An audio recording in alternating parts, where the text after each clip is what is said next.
Kaixo, arratsalde guztioi, zemo zaudete? Bueno, lehenengo gogoratuko dugu lehengo astean bensirak esan ziguna. Pentsatu, zer esaten digun bensirak? Pues esaten digu, jainkoarekin harremanetan egoteko, belarriekin, entzun dezakegula begiekin, ikusi, baina ere bai, behar dugu, otoitz egin. Eta zer da otoitz egin? Isiltasunean jainkoarekin hitz egitea. Eta ere bai, esplikatu zigun zelan fedea. Fedea da, jainkoari esatia beregan sinesten dugula. Gaurko topaketa pekatua izena du. Zer pentsatzen duzue? Erreza da egunero jainkoari kasu egitea, berak maitatzen digun bezala? Askotan, gure buruan, dakagu borroka bat. Gu gauza honak egin nahi ditugu, baina azkenian gaiztokeriak egiten ditugu. Orain, Biblia irakurri behar dugu, baina horretarako zein behar dugu? Kantatuko dugu, bai?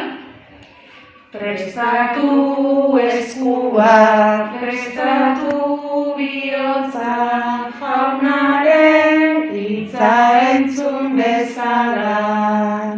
Prestatu eskuak, prestatu bihotza, jaunaren hitza entzun dezala.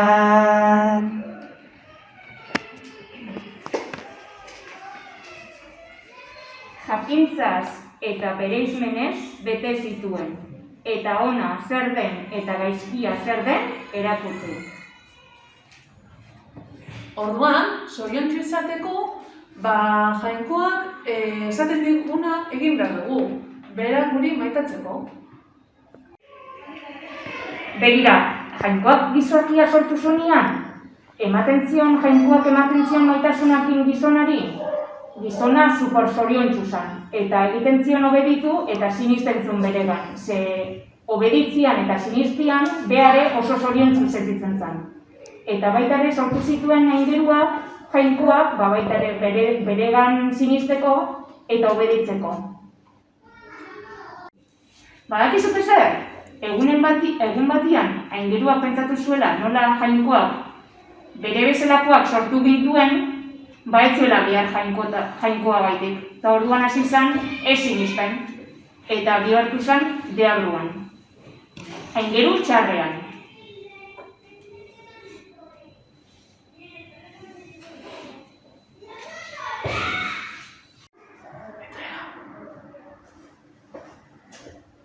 Orduan, deabruak engainatuta, gizakiak ezetz esaten dio jainkoari. Eta hau da, lehen pekatua, jainkotik urruntzea. Zer egin dezake gizonak jainkoaren laguntasuna berreskuratzeko? Gogoratuko dugu jainkoak errukitsua dela, hau da, gurasoek bezala adibidez pentsatu. Gaiztokeri bat egiten dugunean, gure gurasoak barkatzen digute eta maitatzen digute ala ere. Jainkoak berdin egiten du, errukitsua da. Eta gogoratuko dugu ere, jainkoak bere semea bidali zigula gu fedea eukitzeko.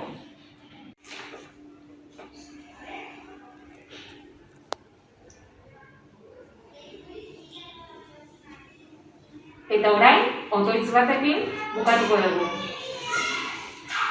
Barkatu gure ezetzak, eskerrak gure baiezeri.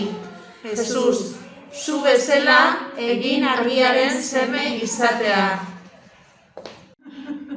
Guana basteko deudana batean, no? Venga, hasi gurekin. Eskerrik asko jauna, bihotz bihotzetik. Eskerrik asko jauna, orain eta beti.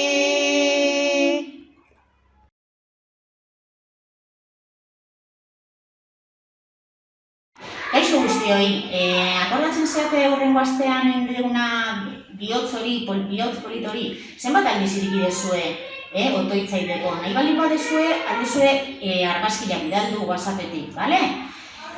Aste honetako eskolana hau da, behitu. Kandela, zuek ukiko dezu etxian, bestela aldezue katekistari eskatu bai, bale? olako papelak bai badazkazue. Bat, mosaiko hau bezalakoa margotuta do. Eta bestia zuek margotu behar duzue. Eta gero margotzian, hemen pegatu behar duzu, eta kandela horrela preparauta geldituko da.